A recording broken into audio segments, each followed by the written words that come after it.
Hello guys, मेरा नाम है सोम। आपका स्वागत है हमारे यूट्यूब चैनल पे। ये है मेरे पास Redmi 10 प्राइम डिवाइस और इस स्मार्टफोन को यूज़ करते हुए ऑलमोस्ट मुझे 10 डेज हो चुका है। और 10 डेज के अंदर बहुत कुछ मुझे पता लगा। इस स्मार्टफोन के अंदर कुछ पॉइंट हो सकते हैं जो कि लिए आपके डील ब्रेकर भी हो सकते हैं। जी हाँ, वो सब कुछ मैं शेयर करने वाला हूँ। बहुत सारी इसमें बुराइयाँ भी देखने को मिलती हैं और बहुत सारी अच्छाइयाँ भी देखने को मिलती है, तो वो सब कुछ मैं बताने वाला हूँ। तो काफ़ी दिनों से इसकी वीडियो आप देख रहे होंगे, लेकिन मैंने सोचा आज इसका रिव्यू का टाइम आ चुका है और बताया जाए ये स्मार्टफोन आपको लेना चाहिए कि नहीं लेना चाहिए। जी हाँ, तो वो सब कुछ मैं शेयर करने वाला हूँ। तो मैंने अमेजोन की फर्स्ट प्लेस सेल के अंदर खुद के रुपए से बाय किया, तो आपको रियल रिव्यू देखने को मिलेगा, कोई भी बायस नहीं देखने को मिलेगा।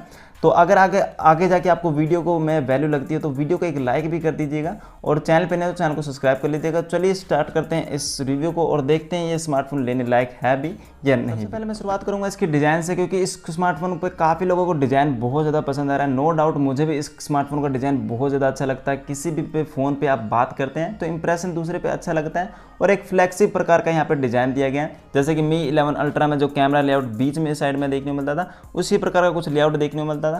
तो मतलब डिज़ाइन के मामले में ये स्मार्टफोन बहुत ज़्यादा अच्छा लगा इस प्राइसिंग के अंदर। लेकिन एक बात बता दूँ, इसकी जो बिल्ड क्वालिटी वो आपको फ्लैक्सी लेवल की नहीं देखने को मिलती। बैक साइड में आपको प्लास्टिक पॉलीकार्बोनेट देखने को मिलती है और उसके फ्रेम भी प्लास्टिक के आपको देखने को मिलते हैं। जी हाँ, डिज़ाइन नो डाउट बहुत अच्छा है, लेकिन बैक साइड में आपको प्लास्टिक दिया गया है, इस बात का ध्यान रखिए। और बीच के साइड में मुझे कोई ऐसा गैप नहीं देखने को मिला, क्योंकि काफ़ी सारे जो प्लास्टिक बॉडी वाले फ़ोन होते हैं उसमें गैप देखने को मिलते हैं, तो मुझे इसमें ऐसा कोई इशू नहीं देखने को मिला।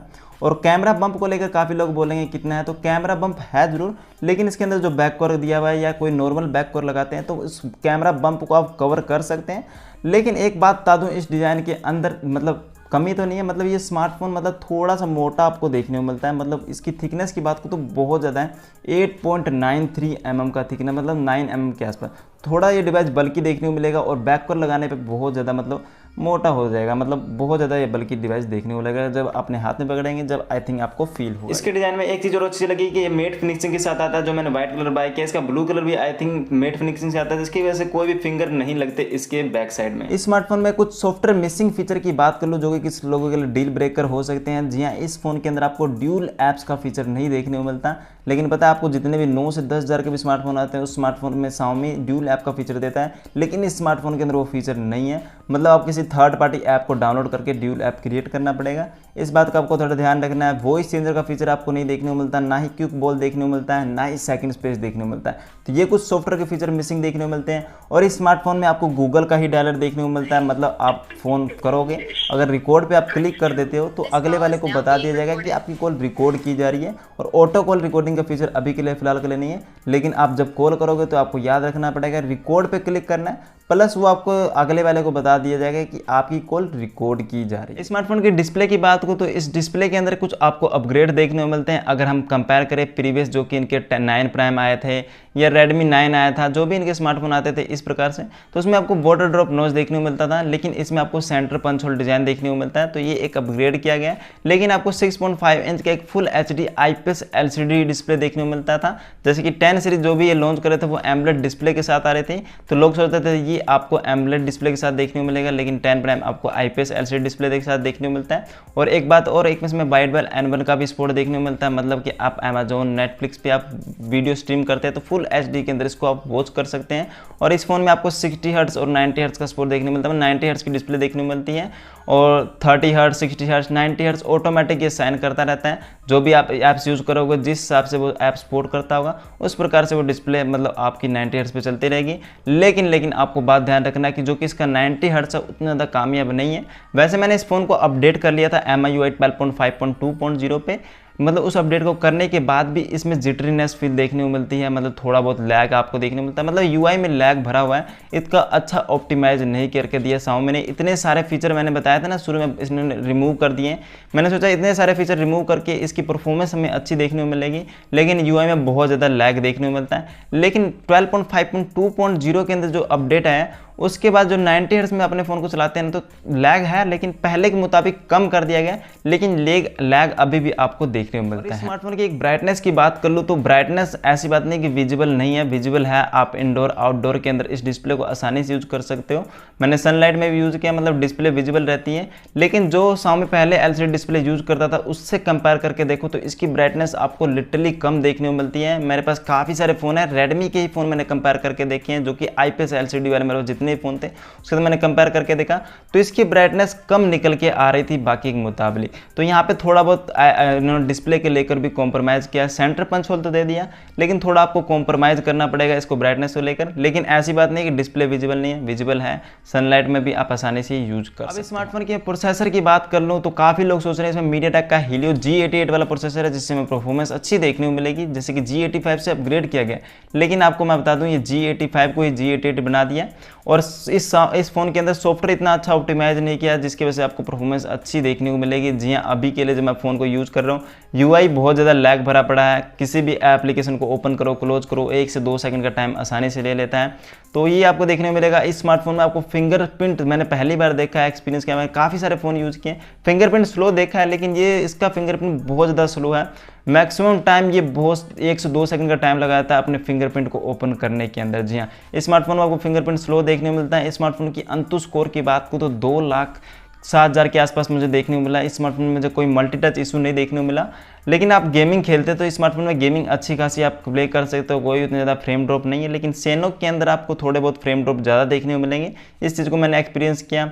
इस फोन में कोई भी हीटिंग इशू नहीं है, 42-43 डिग्री के अराउंड गया, इसके ऊपर नहीं गया, मतलब जितनी देर में मैंने गेम प्ले किया तो ये ठीक है। लेकिन अगर आप जायरोस्कोप से गेमिंग करते हो तो आपके लिए फ़ोन बिल्कुल भी नहीं बना भैया। जायरोस्कोप से इसमें गेमिंग नहीं कर पाओगे, अभी करोगे तो 1 से 2 सेकंड बाद वो उसको पता लगेगा कि आपने एंगल इधर किया, तो उसमें जायरोस्कोप उतनी अच्छी तरीके से परफॉर्म नहीं कर पाती। अगर आप जायरो से गेमिंग करते हो तो इस स्मार्टफोन को बिल्कुल भाई। BGMI ग्राफिक सेटिंग की बात करूँ तो इसके अंदर आप स्मूथ के अंदर आप अल्ट्रा में गेम प्ले कर सकते हैं, बैलेंस पे आप अल्ट्रा में गेम प्ले कर सकते हैं और यहाँ पे HD में आप हाई तक कर सकते हैं। अब स्मार्टफोन की मैं कैमरा की बात कर लूँ तो कई लोग तो इसको जज कर रहे हैं इसके डिज़ाइन के ऊपर। इसका डिज़ाइन इतना अच्छा है, इस प्रकार से अलाइनमेंट भी सेट किया है Xiaomi ने कि इसका कैमरा लगेगा कि काफ़ी अच्छा ये फोटो क्लिक करके देने वाला है। और 50 मेगापिक्सल कैमरा का यूज़ किया तो काफ़ी लोग सोच रहे हैं इसमें बहुत अच्छा कैमरा होगा, लेकिन ऐसा बिल्कुल भी नहीं है। आप बिल्कुल भी डिज़ाइन में मत जाइए। सबसे पहले आता हूँ इसमें क्वाड कैमरा का आपको सेटअप देखने मिलता है, 50 मेगापिक्सल का प्राइमरी लेंस, 8 मेगापिक्सल का अल्ट्रा वाइड, 2 मेगापिक्सल के माइक्रो और 2 मेगापिक्सल के डेप्थ, जो कि 2-2 मेगापिक्सल के तो कोई काम की नहीं है।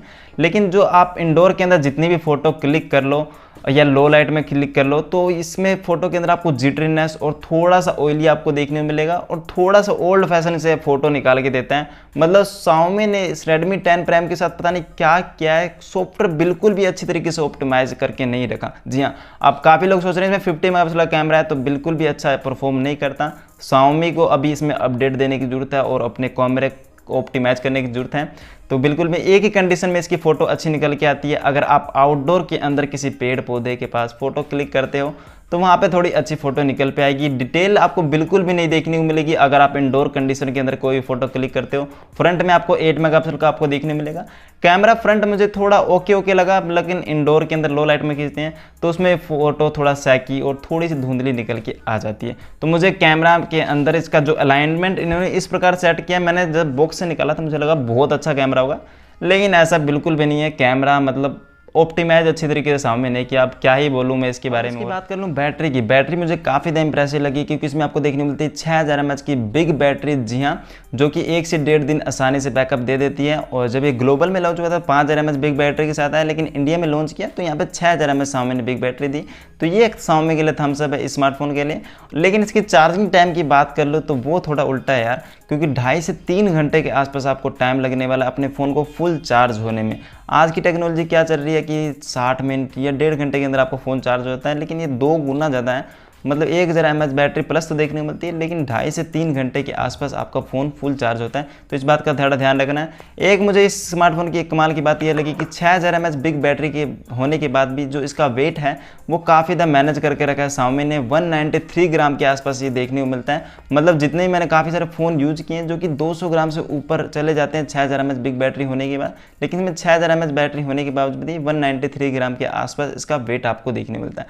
तो ज़्यादा आपको भारी नहीं देखने को मिलेगा 6000 mAh के हिसाब से आप इस स्मार्टफोन को। एक बात और बता दूं इसके चार्जिंग को लेकर, जी हाँ चार्जिंग तो 2.5 से 3 घंटे ले गई, लेकिन आपको इसमें 22.5 वोल्ट का चार्जर देखने को मिलेगा। लेकिन एक्चुअल में ये फ़ोन 18 वोल्ट के ही चार्जर को सपोर्ट करता है, मतलब 18 वोल्ट के अंदर ही आपका फ़ोन चार्ज होने वाला है। लेकिन आउट ऑफ द बॉक्स आपको 22.5 वोल्ट का चार्जर देखने को। स्मार्टफोन में कुछ मैं बेसिक फीचर की बात करूँ तो 3.5 का ऑडियो जैक, IR ब्लास्टर ये देखने को मिल जाएगा। 2 सिम एक SD कार्ड लगा सकते हैं। तो इसमें भी Xiaomi ने कोई कॉम्प्रोमाइज़ नहीं किया।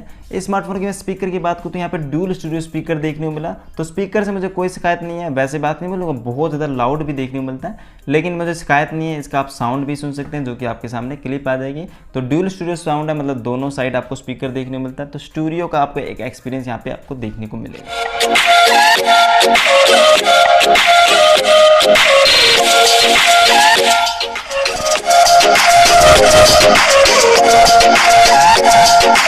और इस फ़ोन में आपको पता है कि ये पहला फ़ोन है जिसमें Xiaomi ने दिया है मेमोरी एक्सटेंड करने वाला फीचर। वैसे Mi 11X में अपडेट आया था, लेकिन आउट ऑफ द बॉक्स हमें मेमोरी एक्सटेंड वाला फीचर Redmi 10 Prime में देखने मिलता है। मतलब इसको ऑन करके आपके फ़ोन के अंदर 4 GB रैम वाला अपने फ़ोन बाय किया है तो 1 GB रैम एक्सटेंड कर सकते हैं। लेकिन कई ये पोस्टर में पोस्ट कर रहे हैं कि 2 GB रैम एक्सटेंड कर सकते हैं, लेकिन मैंने देखा तो 1 GB रैम एक्सटेंड कर सकते हैं। 4 GB से 5 GB, जो कि आपके स्टोरेज में से 1 GB कम हो जाएगा, और 5 GB रैम हो जाएगी, और थोड़ी अच्छी बेहतर मल्टीटास्किंग आप कर पाएंगे। लेकिन Xiaomi ने अभी इतना अच्छा सॉफ्टवेयर ऑप्टिमाइज़ किया ही नहीं कि मतलब कि इसमें अच्छी खासी आप परफॉर्मेंस ले पाऊँ। देखते हैं अभी Xiaomi अपकमिंग अपडेट में आएगा, कुछ फिक्स करेगा तो मैं इसकी वीडियो लेके आऊँगा। काफ़ी लोग सोच रहे होंगे काफ़ी बुराई कर रहा है यार स्मार्टफोन की, तो ऐसी बात नहीं है। मैंने काफ़ी स्मार्टफोन की इसकी अच्छाई भी की है, लेकिन 10 प्राइम ने सॉफ्टवेयर ऑप्टिमाइजेशन लेके नहीं है यार Xiaomi। यार क्या कर सकता हूँ, वैसे मैं Redmi का ही लवर हूँ, काफ़ी सारे आप वीडियो देख सकते हैं, लेकिन जो सच है वो मैं सोचता हूँ बताना चाहिए, कोई भी चीज़ छिपानी नहीं चाहिए। तो अगर आपने किसी ने भी स्मार्टफोन बाय किया है तो वो भी आपको साथ एक्सपीरियंस शेयर कर देना। अगर कमेंट बॉक्स में कोई किसी ने ये स्मार्टफोन ले लिया है तो उनको भी पता लगे यार, अगर आपने रियल में लिया है, कहीं आप Redmi के लवर और कमेंट डायरेक्ट कर दो, आपने स्मार्टफोन भी नहीं लिया। अगर आपने रियल में ले लिया है और आप यूज़ कर रहे हो तो आप बताना इसका एक्सपीरियंस आपको कैसा लगा है Redmi 10 Prime। अभी स्मार्टफोन में बात करूँ तो MIUI 12.5 Android 11 out of the box देखने को मिलता है, और सॉफ्टवेयर के बारे में मैंने बता ही दिया किस प्रकार से ऑप्टिमाइज किया, इतना अच्छा ऑप्टिमाइज नहीं किया। बाकी आने वाले अपडेट देखते हैं। MIUI 12.5 इन्हांस एडिशन बताया जा रहा है, Xiaomi प्रोवाइड करेगा काफ़ी सारे डिवाइसों को। जैसे इस डिवाइस में आता है कुछ इशू फिक्स होते हैं तो उसकी वीडियो लेके आ जाऊँगा। बाकी ये स्मार्टफोन के कुछ मैं आपको डायरेक्ट की पॉइंट बता देता हूँ आपको वापस से, कि इसमें डिज़ाइन आपको बेस्ट देखने को मिलता है। अगर अच्छा स्मार्टफोन दिखने में आपको चाहिए तो इस स्मार्टफोन का डिज़ाइन आपको बेस्ट देखने को मिलता है, और 6000 mAh बैटरी लेके आता है, जो कि इसका की पॉइंट हो जाता है। और एक चीज़ और बात कर लूँ तो यहाँ पे 6000 mAh की बैटरी के हिसाब से वेट काफ़ी अच्छी तरीके से Xiaomi ने मैनेज करके रखा है, और मेमोरी एक्सटेंड करने का इसमें फीचर देखने को मिलता है। बाकी इस स्मार्टफोन को मैं 10 में से 5 मार्क्स की देना चाहूँगा, क्योंकि उतना अच्छा परफॉर्म नहीं कर पाया। वैसे काफ़ी लोग सोच रहे हैं जान करके बुराई कर रहा है, तो मैंने काफ़ी सारे स्मार्टफोन के पहले रिव्यू किए हुए 1 से 2 महीने पहले, क्योंकि बिजी था, काफ़ी सारे स्मार्टफोन के रिव्यू नहीं कर रहा था, लेकिन पहले किए हुए Redmi के भी काफ़ी सारे अच्छे स्मार्टफोन हैं, लेकिन 10 प्राइम उतना अच्छा खरा नहीं उतर पाया। अगर अपने मम्मी पापा के लिए सिर्फ व्हाट्सअप, फेसबुक, कोई नॉर्मल टास्क आप यूज़ करना चाहते हो तो उस कैटेगरी में देखा जाए तो अच्छा स्मार्टफोन और ज़्यादा बैटरी वाला चाहिए आपको फ़ोन, क्योंकि अक्सर लोगों को ये चीज़ें चाहिए होती हैं। तो सेट बढ़िया डिवाइस है। अगर आप ज़्यादा फोटो क्लिक करते हैं तो आपके लिए बिल्कुल भी बेस्ट नहीं है, परफॉर्मेंस उतनी ज़्यादा अच्छा नहीं है, लैग यूआई देखने को मिलता है। बाकी ये स्मार्टफोन अगर आप ऑनलाइन क्लास से ज़्यादा फोटो क्लिक करने के लिए ले रहे हो, वीडियो सोच रहे हो अच्छी देखने को मिलेगी, तो ये स्मार्टफोन आपके लिए बिल्कुल भी नहीं बना। बहुत सारे आपको ऑप्शन देखने को मिल जाएंगे। अगर आप Redmi लवर हो तो और भी चेक कर सकते हो कि अच्छे स्मार्टफोन है, ऐसी बात नहीं बोल रहा। बाकी अगर आप अदर ब्रांड में जाना चाहते हो तो जा सकते हो। तो ये स्मार्टफोन आपके लिए उतना ज़्यादा इनफ नहीं है, बस नॉर्मल टास्क के लिए स्मार्टफोन बनाया गया है, अच्छा डिज़ाइन दिखने वाला और मतलब ज़्यादा बैटरी लाइफ आपको देने वाला है। तो ये था इस स्मार्टफोन में कुल मिला के पैकेज। अगर वीडियो में वैल्यू लगी तो वीडियो को लाइक कीजिए, और अनलाइक करने का रीज़न बता दीजिए अगर आपको अनलाइक करना है, और चैनल पे नए हो सब्सक्राइब कर लेना, बेल आइकन जरूर प्रेस करता है। मिलते हैं नेक्स्ट वीडियो में, टेक केयर, बाय, जय हिंद, वंदे मातरम।